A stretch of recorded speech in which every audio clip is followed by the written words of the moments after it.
This episode of Lex Out Loud is brought to you by the patrons of Starwalker Studios. Learn how you can support the show at lexstarwalker.com/support.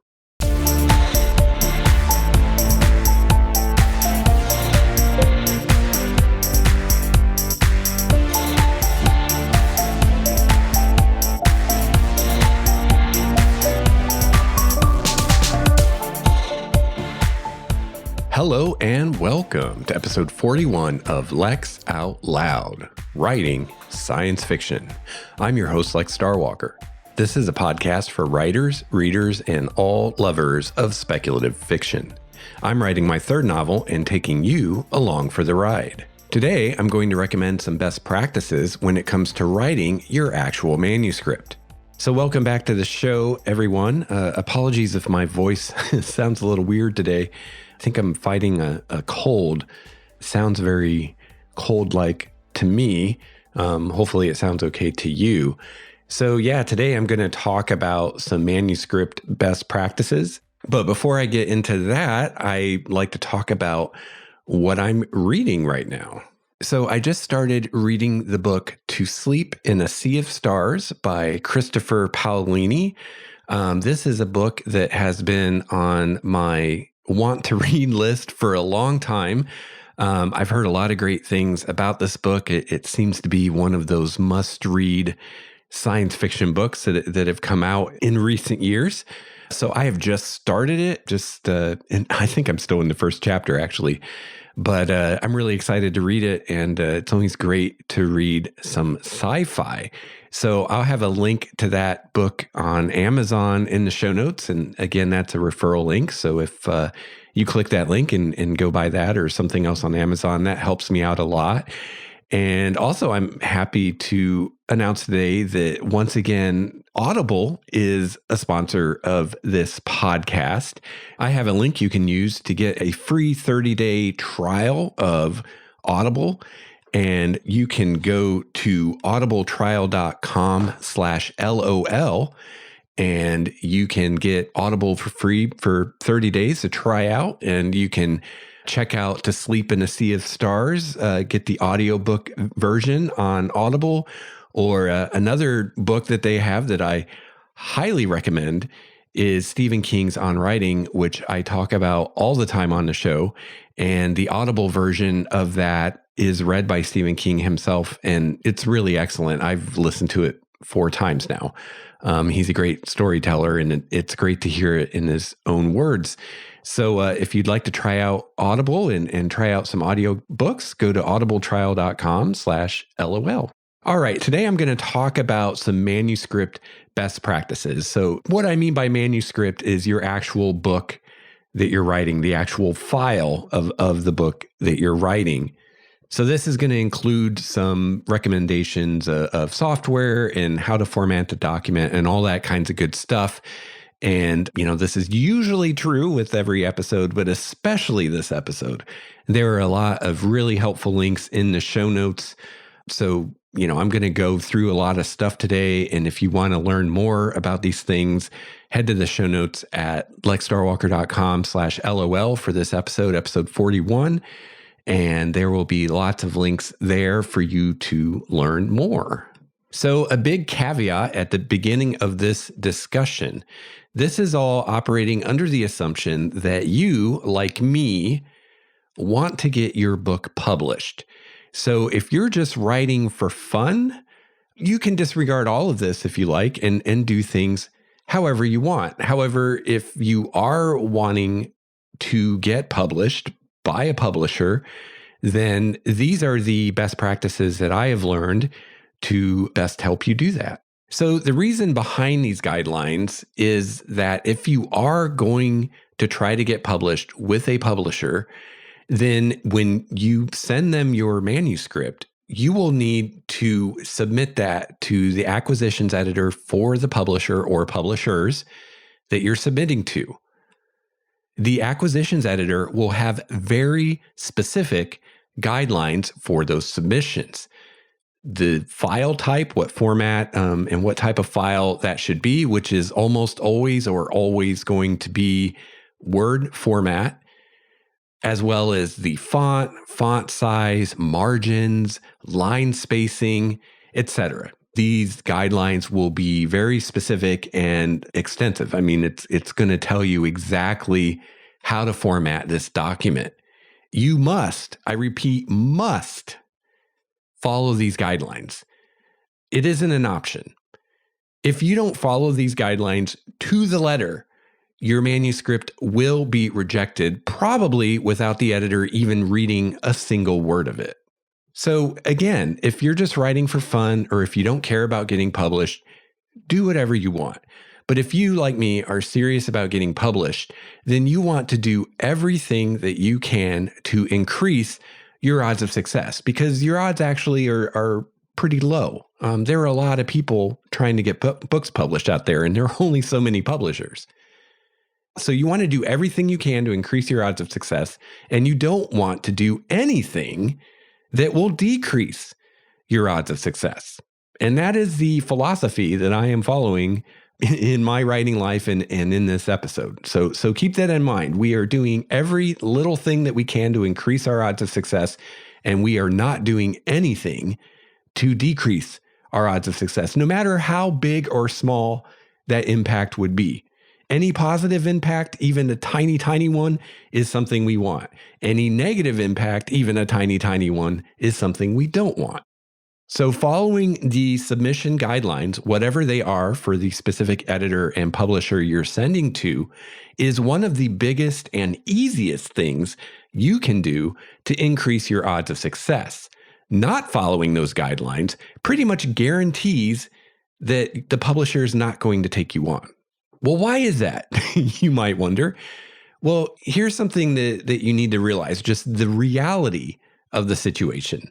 Acquisitions editors get tons and tons of manuscript submissions, way more than they could ever read, even if all they ever did every day, all day, was read submissions, which is not all they do. They have a lot of things that they do. So they have stacks and stacks of these submissions to go through. This is commonly called the slush pile. Most, if not all, of these editors do everything they can to weed down this huge pile of manuscripts and to reduce the number of these manuscripts that they have to actually read through, because that takes a lot of time. So imagine you have a stack of 50 novels to read or more. There's no way you're going to be able to read 50 novels. And keep in mind, every day you're getting still more. So of course, you're going to look for quick, easy ways to trim that down to a manageable number. So the first thing that these editors commonly throw away, or hopefully recycle, is every manuscript that does not follow the submission guidelines. So, if they're asking for a specific font and you use a different font, you're out. If they're asking for a specific font size and you use a different size, you're out. If they're asking for a specific margin, use a different margin, you're out. They're not even going to read the first word, much rather the first sentence or the first paragraph or the first page. As soon as they see that you're not following the guidelines that they put forth, you're out of there. And, there's also more to this than just weeding down this pile if you think about it. If things go the way that we hope, this person is going to make an offer on your book and publish your book. However, these editors aren't looking for a single book to publish.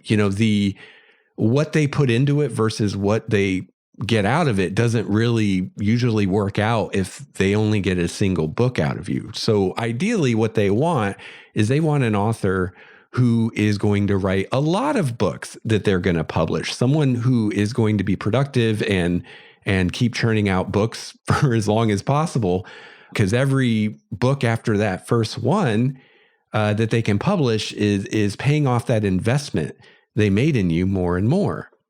They also want someone that they can work with, someone who is easy to work with, and someone who can't follow simple instructions or refuses to follow simple instructions is not someone who's easy to work with and is not someone that most people want to work with, especially really busy editors. So, not following these instructions or these guidelines to the letter is really shooting yourself in the foot, and you're kind of wasting your time and the editor's time at that point. So, they've got this huge slush pile of manuscripts. The first thing they do is throw away any that don't follow the submission guidelines. And then the second thing a lot of them do is to throw out any that fall outside the recommended word counts for that particular genre. And I talked about this a little bit in the last episode when I talked about NaNoWriMo. And I'm going to do an episode again just about word counts for different genres and whatnot. But whatever genre or subgenre you're writing in, whether it's mystery or romance or fantasy or sci-fi or thriller or whatever it is, there is a recommended word count that will be a range that is what those editors are looking for. And if your book is either bigger or smaller than that, chances are really good they're going to throw it out and not even look at it. Just like if you don't follow the submission guidelines. So, some of you may wonder why I talk about word count so much. It's really important. So that's where all these best practices that I'm going to talk about today come from. They could all be basically boiled down to follow the submission guidelines. I could just say that and end the show right now, because that's where all of this is coming from. But I'm hopefully going to save you some time and trouble. So, maybe you won't need to do all the research I did to figure all this stuff out. Although, honestly, if you're serious about this, you should do your own research. You shouldn't just take my word or anyone else's word for it. I mean, keep in mind, I am not a published author. And even if you are listening to a published author who's giving you advice, they most likely only have experience with one publisher. Unless you're very, very lucky, or the stars just align perfectly for you, chances are good you're not going to get published by the first publisher you send your manuscript to. So you're going to have to submit to numerous publishers. So you can't just go by what one person says, even if that person is an acquisitions editor for a specific publisher, because this could vary from publisher to publisher, from editor to editor. The additional suggestions that don't just come out of follow the submission guidelines are there to facilitate you doing that more easily. For example, using the correct software to write your manuscript. Yes, you can use a different software and then, make it work, but it's going to make your job a lot more difficult. And our job is already plenty difficult. We don't need to do anything unnecessary to make it even harder. So again, I want to reiterate yet again, if you're just writing for fun and you have no plans to try to get what you're doing published, then do whatever you want. Don't worry about it. However, if you are going to submit to an acquisitions editor at a publisher, then you should be following these best practices. And if you're not going to, if you're going to ignore some of this advice, you should have a really good reason for doing that. And again, do your own research, do your due diligence. I mean, at the end, it's your decision. I can't make you do anything, and I have no interest in making you do anything. I'm just trying to help you out here. So take it or leave it. Now, I was really tempted to say when I was writing this episode that if you're going to self-publish, you can do what you want. But then I thought about it some more, and I realized that actually is not true. So if you're thinking that you're going to self-publish and therefore you can do whatever you want, that's not exactly true. Even if you do self-publish, you are still going to need to hire an editor, probably more than one editor. If you want people to buy your books, if you want a large number of people to buy your books, enough that it becomes a profitable business venture for you, and if you want these people to continue buying your books after they buy and read the first one, then hiring an editor or more than one editor is a requirement. Full stop. Remember the rule: do everything you can to increase your odds of success. Do nothing to decrease your odds of success. Not having a professional editor go over your work is breaking both of those rules at the same time. You will not be successful. Ask any successful writer or editor, and they will tell you the exact same thing. You need an editor to go over your work. Okay, so if you self-publish, you're still going to need to work with a professional editor, which means you should still follow these guidelines. The editor will have ways that they want you to do things. Software they want you to use, which is, like I said, almost always going to be Microsoft Word. and specific guidelines for how they want your manuscript formatted. You must follow these. This is not a negotiation. So basically, if you're serious about becoming a professional writer, you should follow these guidelines. Full stop. It doesn't really matter if you're planning to get published with a big publisher or a small publisher, or you're going to publish yourself. You should still follow these guidelines if you want to be successful, if you're serious. Now, some of these suggestions I'm about to give, some of you may disagree with, but if you do, just, hear me out. These are what I consider to be, again, best practices. You don't have to necessarily follow all of them, but I believe if you don't follow them, you will be hurting your chances of success at least a little bit, maybe quite a bit, depending on which suggestion you're going to ignore. And again, my philosophy is I want to stack the deck in my favor as much as I possibly can, because it is already very much stacked against me. So I'm not going to do something that has even the smallest chance of setting me back or making things more difficult for me. And I suggest to you, if you really want to be successful, that you adopt a similar philosophy. Because if you've done any research at all into the publishing industry, into what your odds are of getting published, or even of getting an agent, then you know that the odds are against you. So, anything we can do to shift those odds in our favor, even a tiny bit, is worth doing, even if you don't like it or you have some reason that you don't want to do it. So my first suggestion, and this may be one of the ones that people want to argue with the most, is use Microsoft Word. Most editors that I've seen that are professional editors working for publishers use Word. So you will need to send them your manuscript, assuming you do so digitally, which at some point in the process you most likely will, in Word format. Now, yes, you can use some other program that will let you, at the end, when you're ready to export your document, will let you convert it to Word format. But doing so, using some other program and then converting it from one format to the other, will cause problems. Maybe not every single time. Maybe not a lot of problems, but it will cause problems. And when you are talking about a manuscript that is maybe 100,000 words or more in length, or even if it's only 70,000 words, that's hundreds and hundreds of pages to go through, thousands upon thousands of words to go through to look for any possible mistakes or problems this reformatting process has caused. And if you're smart, if you're smart, you won't be doing this, I would say. But if you are doing this for some reason, if you're smart, you're going to do that because it will likely create some mistakes, and you don't want those being sent to the editor or the agent that you're trying to woo. So just use Word. You will save yourself a lot of time and a lot of headache. And honestly, it's the best thing out there you could use anyway. So why use something that's not going to be as good and also is going to involve all these extra steps before you can send the thing to an editor? Now, again, I know some writers like to use Scrivener or other programs. And, if you're writing for fun, go for it, whatever.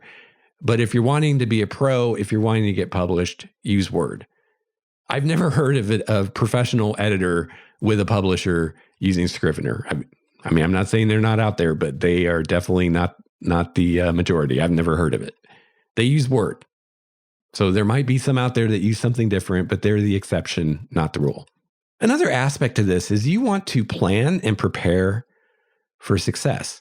Not only is this good from a psychological standpoint to, think that you're going to eventually succeed instead of just assuming you're going to fail, it's also just smart from a business and from a logistics standpoint that you need to, or you want to plan for success, and you want to get used to doing things the right way as soon as possible. So when the day comes that you are taken on by a publisher, that transition is as smooth and easy as possible, because you're going to have a lot to deal with when that time comes. So having to learn a new software is something that you don't have to deal with then if you deal with it now. I said that most editors are going to use Word, and, things are more and more going into digital processes instead of sending typed out manuscripts back and forth. So a lot of times in the actual editing process, whether you're with a publisher or you just hire an editor to help you self-publish your work, that editor is going to be using Word, and it's going to be they are going to be using the track changes feature in Word to suggest edits to you. And that's how you're going to be communicating about your manuscript back and forth.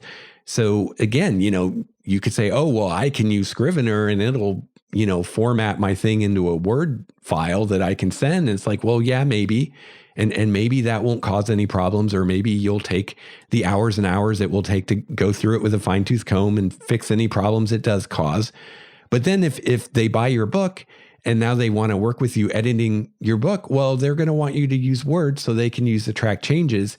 And so now you're going to have to switch to Word anyway. And again, now you're having to learn a new program at this very stressful time when you have deadlines and whatnot, and you have an editor sending you changes that you need to implement. So much better to do that now when you don't have deadlines or your deadlines are self-imposed than in the future when you're starting to succeed and you're at a very stressful and busy time in your life. So again, you want to plan for success and you want to take every advantage that you can. And, again, when that time comes, demanding that you be allowed to use whatever program you want to use instead of what the editor wants to use isn't really going to be an option. And, what kind of an impression of you is that going to give them? Does that give them the impression that you're someone who's going to be easy to work with and someone they want to work with? Probably not. All right, so we're using Word now that we're all on the same page. Some best practices within Word, and this goes beyond writing. This goes to using any kind of Microsoft program or similar programs in a professional setting. You want to set up a theme and or a template in Word for your manuscript. Either will work. It's a little confusing, the difference between themes and templates. I think themes are a bit easier to use. I think they're a newer feature than templates. And again, in the show notes, I have lots of links, and I have links to some articles and videos about how themes and templates work and what the differences are between them, et cetera, et cetera, et cetera. The main difference that I can see is that themes are going to work across Microsoft programs where templates don't. Templates will be specific to Word. So you could design a theme in Word and you would be able to use that same theme in PowerPoint or vice versa. So, if you ever wanted to do a PowerPoint presentation, you could use the same theme that you use in Word and PowerPoint, and everything will be the same. You find themes in the Design tab of Word. And again, using themes is a best practice in all programs like Word, PowerPoint, etc.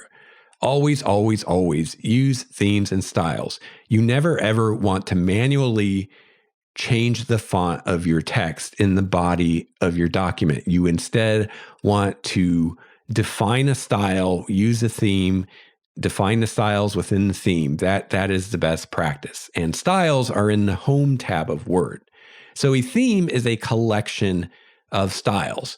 So styles are basically your different text formats. So you have one style for your body text, another style for heading 1, another style for heading 2, and so on. And the style is, the font, the size, the spacing, things like that. Now, for a manuscript that you're going to send to an editor, really the only styles you're going to need are the normal text style, which you are going to format that style to fit the manuscript format that the editor is asking you for. And then you can also use a heading 1 style, but that's all you're going to need. You're not going to need styles beyond that, unless you're doing something different in your manuscript, like using huge quotations or something like that. But that's kind of an edge case. And if you're doing that, then you can figure out how that works. Again, you'll want to look at your submission guidelines first for that. So the reason this is the best practice, the reason that you do this, the reason you define a style for like your normal text, for your body text, instead of just highlighting a paragraph and changing the font that way, is because let's say you set a style for the body text of your manuscript to a certain font and a certain font size. If you later want to change the font or change the size, you can either just change that style, or you can modify the style. So as I said, your theme is a collection of these different styles, like your normal style, your heading 1 style, etc. You always use a theme because if you later want to change the fonts or the colors of the different headings or whatever, you can just switch from one theme to a different theme, and everything is going to change automatically. If you follow these best practices, if you use the styles correctly, then you can change from one theme to another, and all your headings, all your texts and fonts will magically change from one to the other in one click. And you can also create and design and define your own themes however you want. This saves you a lot of time and a lot of headache, because if you're manually changing fonts within the document, you won't be able to do this. This won't work. So if you ever use Word or PowerPoint in a professional capacity, this is how you will be expected to do it. And I know this from experience. For instance, speaking of, let's say you do research, which I used to do a little bit. I used to work in biotech for a hot minute, and you make a lot of PowerPoint presentations. So this was something I did. I worked as part of a research team, and we would, on a regular basis, we would have meetings, and you would make a little PowerPoint presentation about what you've been working on and what your results were, so that you could present that to the rest of the team. And then sometimes you might make a presentation to the entire company. So if you're working in a professional environment like this, most likely your company is going to have its own theme set up for PowerPoint and all the other programs that are going to use the company colors, and they're going to decide what fonts they want, so that everybody's PowerPoints use the same theme and they all carry this company brand identity, and you'll be expected to use that. Well, let's say you do that and you use your company theme to do all these PowerPoint presentations, and then someone in the company, whoever is responsible for this, decides to change things about the theme. Maybe they change from one shade of green to another, or they decide to use different fonts for different things, or to make some of the headings bigger or smaller. They will create a new theme, and then all you will have to do is, let's say you've got 50 different PowerPoints you've made. You just go into each of those PowerPoints and just switch the theme. Again, it just will take one click and everything will be switched over to the new theme. Heading 1 is still heading 1. It just looks different now. Heading 2 is still heading 2. It just looks different now. Normal text is still normal text. It just looks different now. So again, if you follow best practice and you use the company theme and you use styles like you're supposed to, then when a change like this is made, you just make a single click and everything is the new way, and there are no problems or errors. And you don't have to go through every single slide of every single PowerPoint and change things manually. For us as writers, this is also very helpful, because not all editors at all publishers will have the exact same submission guidelines. So if you follow this best practice of using themes and styles, then you can set up your theme with the basic guidelines, which I'm going to give you. And then if you later submit to someone who has guidelines that are a little different, then you can just make a new theme using those guidelines, and you can switch over very easily. You can just convert your manuscript from the one style or the one theme to the other theme, and boom, there you go. And you don't need to go through 500 pages to make sure everything is the way it should be, because it will be. Also, another pro tip for you here, especially when you're writing novels, this is extremely useful, is in Word, in the View tab, you want to make sure to check the box by navigation pane in the Show section. So what this does is, when you use a heading or for your chapter titles, say heading 1, you will be able to easily navigate between those chapters using the navigation pane. So this will be a pane in one of your margins, and you get to pick which one you want it in. I have mine in my left margin. And so if you use heading 1 for your chapter titles, for instance, chapter 1, chapter 2, chapter 3, then those will all be listed in the navigation pane, and you can click on those to instantly navigate to the first page of that chapter. Now, this works with all the different headings, and Word will continue to make different headings for as many as you want, heading 1, 2, 3, 4, on and on and on. And these will be nested underneath each other. So Heading 2 will be beneath heading 1. Heading 3 will be beneath heading 2, and so on. So if you think of an outline, like outline format, heading 1 would be, your capital Roman numerals. And then heading 2 would be your A, B, C, D. Heading 3 would be your normal numerals, and so on and so on. And these would nest underneath each other in the navigation pane with, little plus and minus signs so you can expand and collapse at different levels. And it can be very handy for navigating a document. Now, for your manuscript, I would really recommend you only use heading 1 and only use that for the chapter titles, because manuscript format, submission guidelines, they're not going to want all these different things.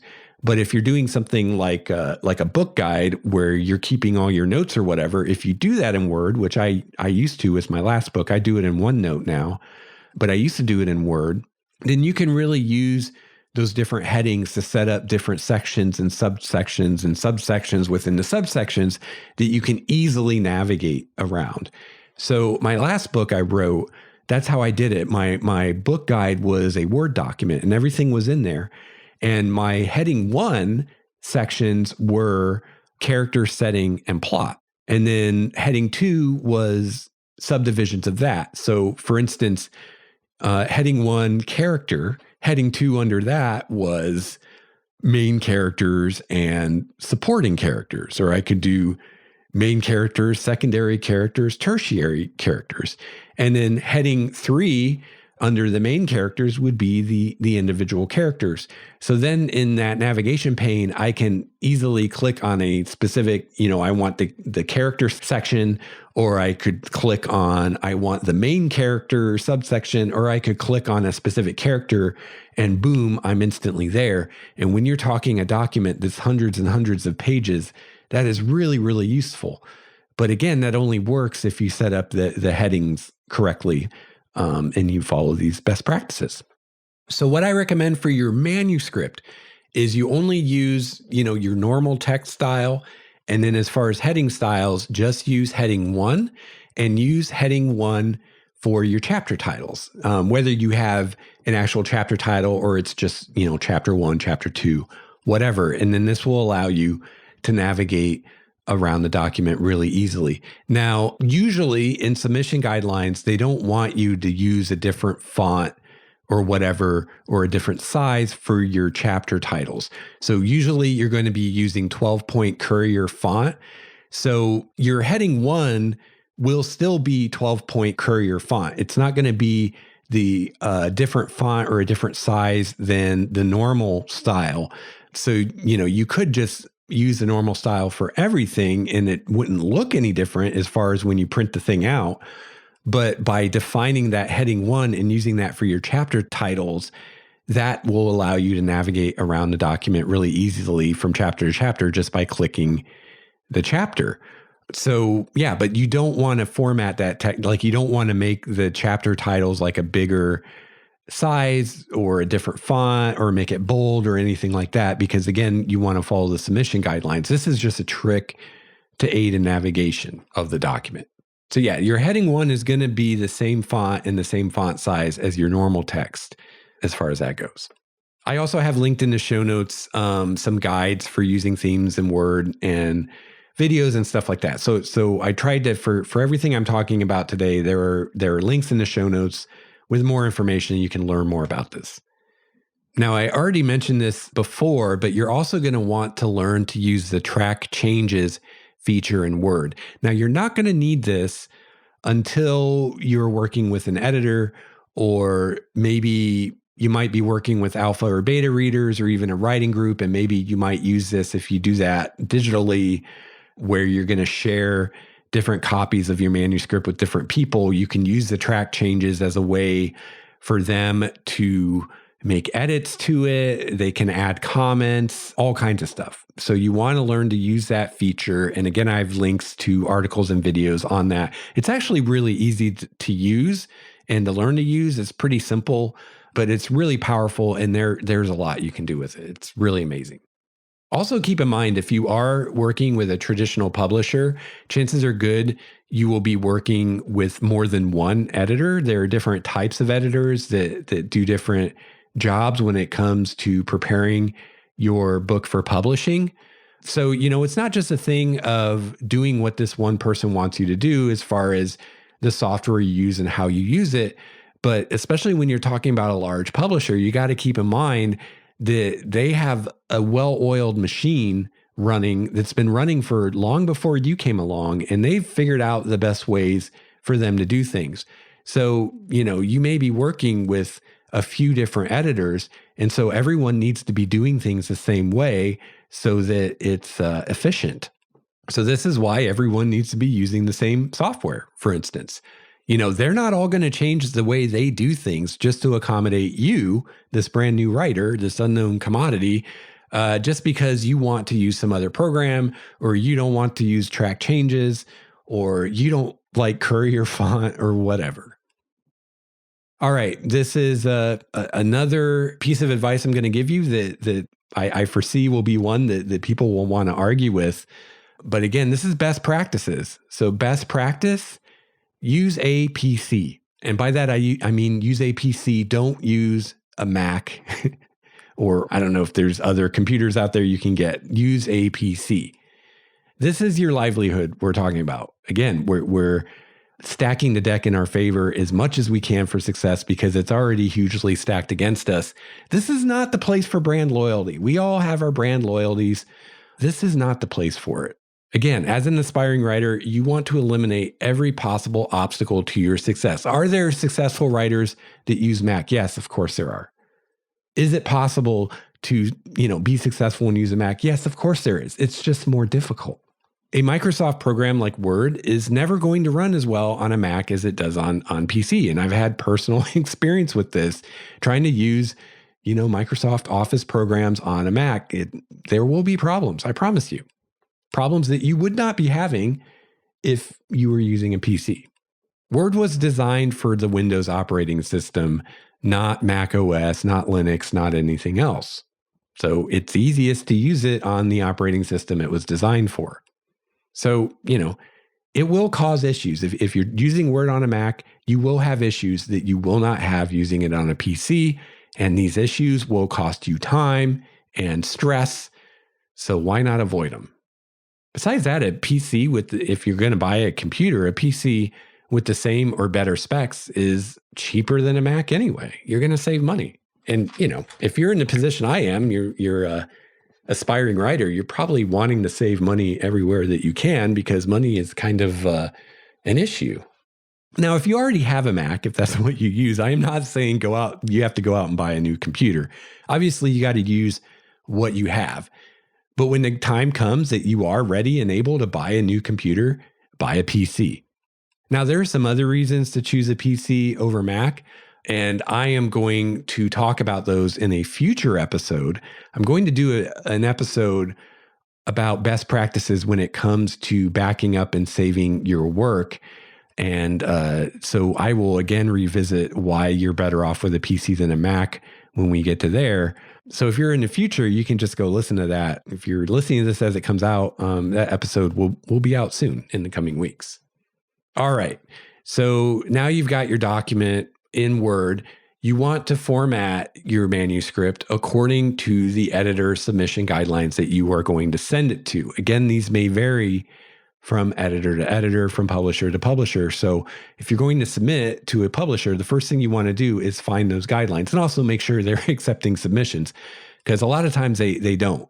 They don't accept what's called blind submissions, where you just send them a manuscript that they didn't ask you to send. So, before you send something to someone, make sure that they're accepting submissions and then find out what those guidelines are and follow them to the letter.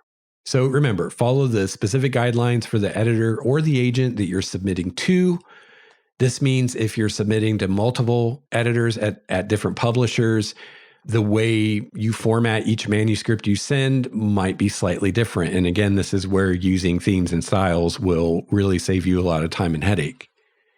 That said, the following guidelines that I'm about to give you are pretty standard, and a lot of editors, this will be what they're asking you for.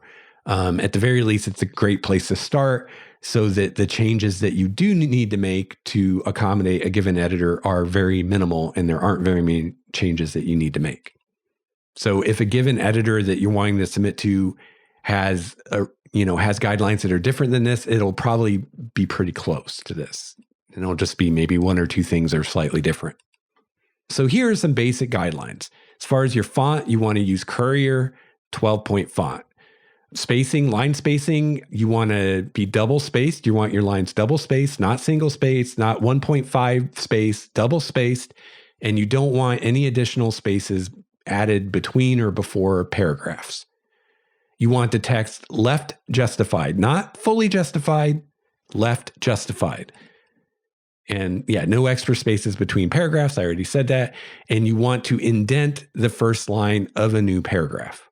You want 1-inch margins, sides, top, bottom, 1-inch margins. You want your page number in the top right header with the same 12-point Courier. And that should be in the format of your last name / the page number. And in Word, you can set this up so you define that the first time, like mine says Starwalker / page number, and it numbers all the pages automatically, and they all say Starwalker / page number. And then anytime you would use italics in your manuscript, you instead underline it. So again, these are general guidelines. A specific editor, some of this may differ a bit. But if you just set up your manuscript this way, then some editors you send to, you'll be able to just send it like this. It'll be perfect. And then others, you might have to make a little change here and there, but it'll be really close. Now, I will tell you, this is definitely a thing of do as I say, don't do it as I do, because there's one of these I don't actually follow right now, and I know that I should, and I am sure a day will come when I regret it, and I will probably fix this before I finish the novel. I just haven't gotten around to it yet. But before I tell you what I'm doing wrong right now, let me tell you that I am speaking from experience here.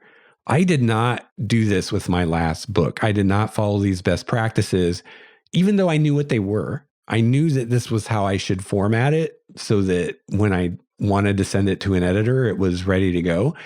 But I didn't like that. I hate Courier font. I think it's about the ugliest font. Well, no, there are a lot of uglier fonts, but I really don't like it. 12-point I'm okay with, but I wanted my manuscript to look like a book, like a novel I would buy. So I don't remember what font I was using. I think I was using Verdana, which is probably not a great font to use.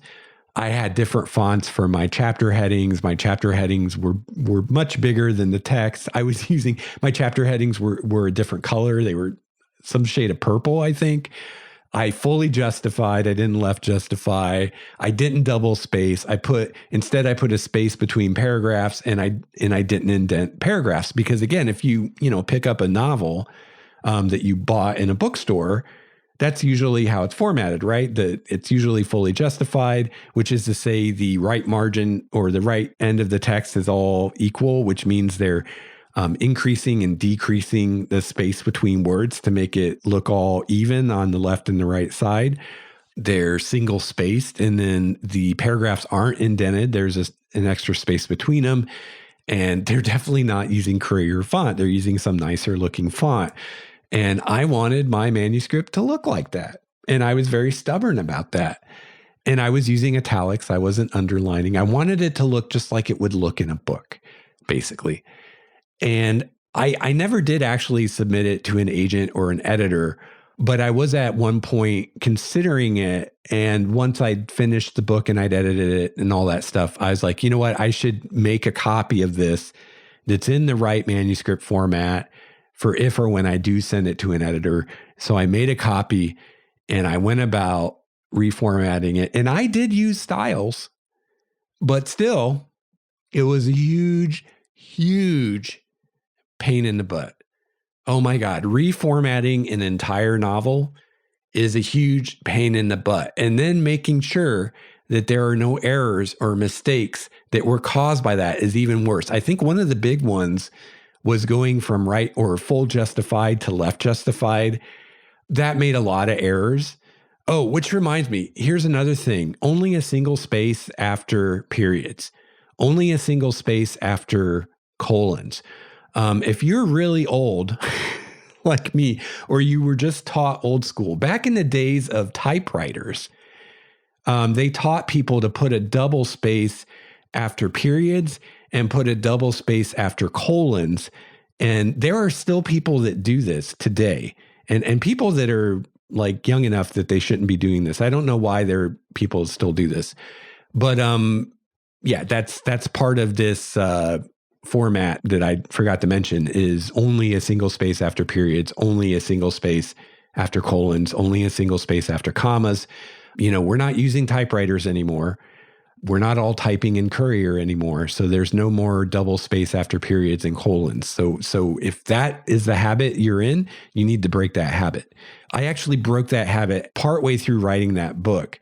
So that was another thing that caused problems when I was trying to reformat to submit is I had gone through and deleted all those extra spaces after periods and colons. And oh my God, was that a pain in the ass?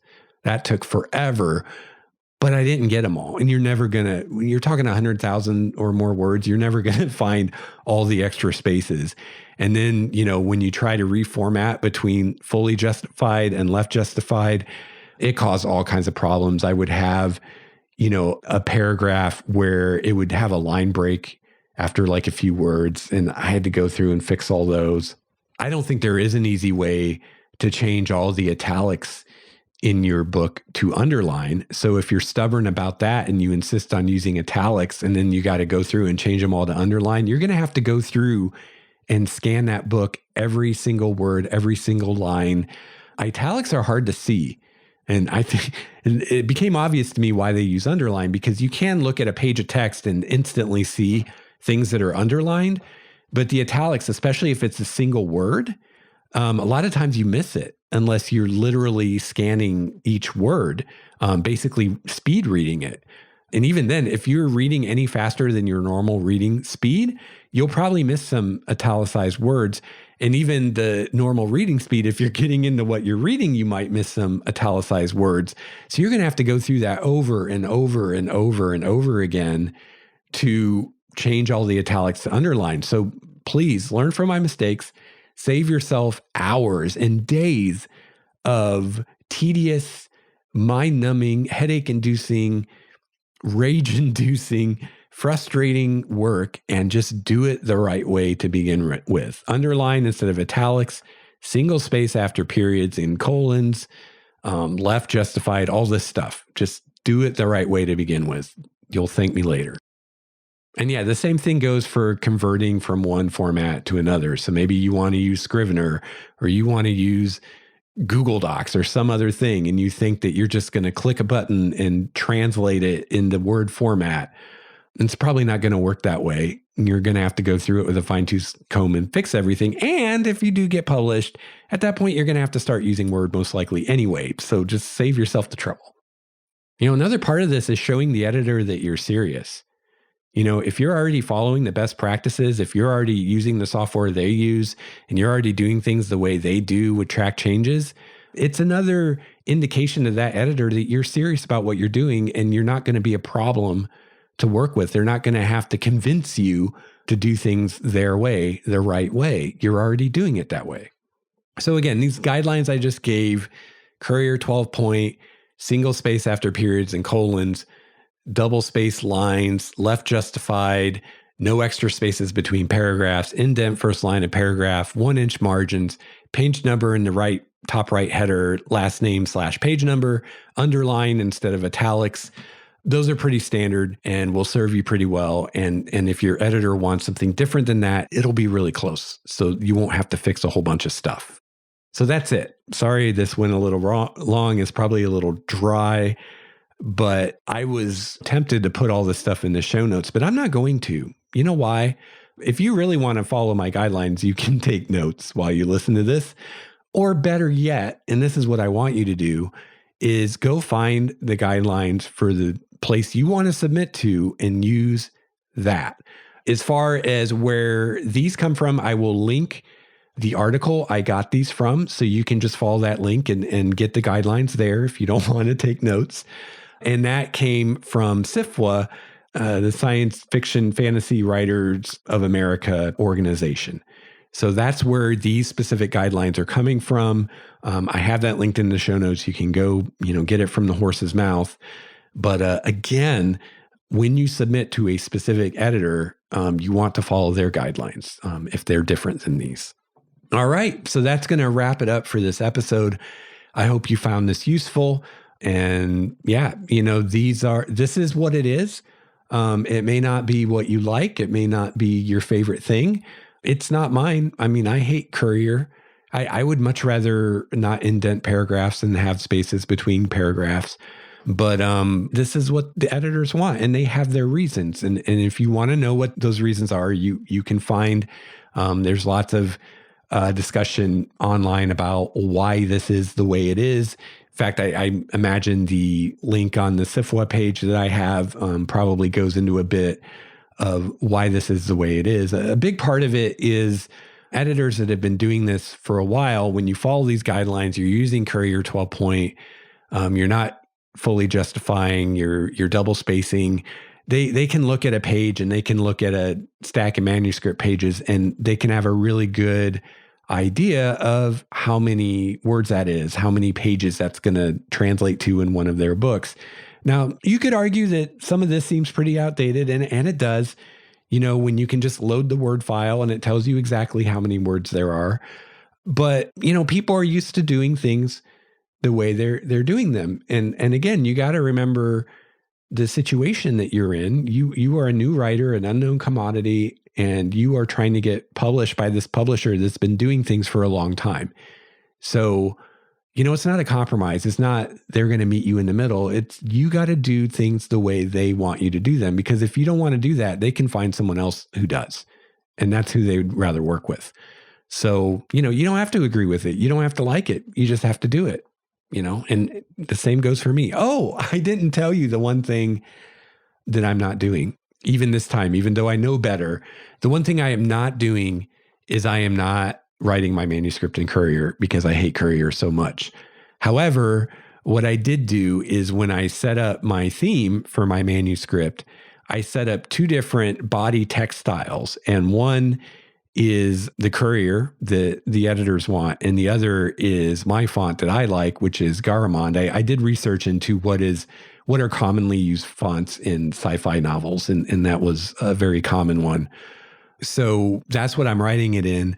But when the time comes, all I have to do is select my body text and convert it over by switching the styles. Or I could even just define a new theme, and then I can just switch the themes, and then I don't have to select the text. And like I said, I'm probably going to actually make this change before I finish the book, just because the sooner I do it, the better, because there's less to check over to make sure I didn't screw anything up. I will definitely make the change before I edit, because that way I will make the change. If I haven't yet, I will make the change before I edit. And then when I print the manuscript to edit it, those changes will be made. So then if it does cause any problems, I can find those while I'm editing. And I did research, and according to how Word is supposed to work, if I change the style from one to another and I have words that are underlined, they should remain underlined with the new Courier font. I won't lose that, because that's a problem I've had in the past, where when I would change from one style to another, I would lose things like underline, bold, and italics. But supposedly the way it's supposed to work, as long as I think it's less than half the words in a given paragraph are formatted that way, it will realize that the underlining is in addition to the regular basic format of the text. And it won't, when you change from, say, Garamond to Courier, when you change the styles, it won't take away your underlines. It'll keep the underlines there. But that will be definitely something I will have to check in the editing to make sure that that's the case. So yeah, I'm not, I have my stubbornness too. And like I said, the last novel, I didn't follow any of this. I did it completely my own way. And it was the hours of tedium that it took to fix it that made me realize that I should have just followed it this way to begin with. But like I said, I'm probably going to change the font to Courier in the near future. And it's also, in a way, it's kind of an experiment for me to see how it works to just change the styles or change the theme and to verify for myself that really works. And I did actually test it recently. I did a single chapter and switched it, and it did work, and it did keep all my underlines. So I think I'll be okay.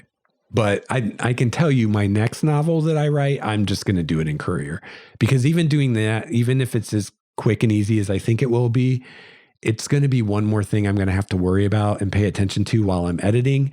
And it will just add a little bit more stress. And it's just not worth it. I mean, Courier isn't that bad. It's not like it's some awful, awful font that you can't even read. Oh, and another reason that they like Courier specifically is it's the font where every letter is the same width, where a lot of the more modern fonts, a lowercase L takes up less width than a W. And, having it Courier, like old school typewriters, where every letter is the same width, again, helps the editor estimate the word count by just looking at how many pages there are. All right, so that's going to wrap it up for this week. If you'd like to email me, you can email me at lexoutloudpodcast@gmail.com. You can follow me on Twitter at LexStarWalker, and you can call my voicemail 951-465-5391. I hope that this was helpful to you, and I'll be back soon with another episode. Keep writing.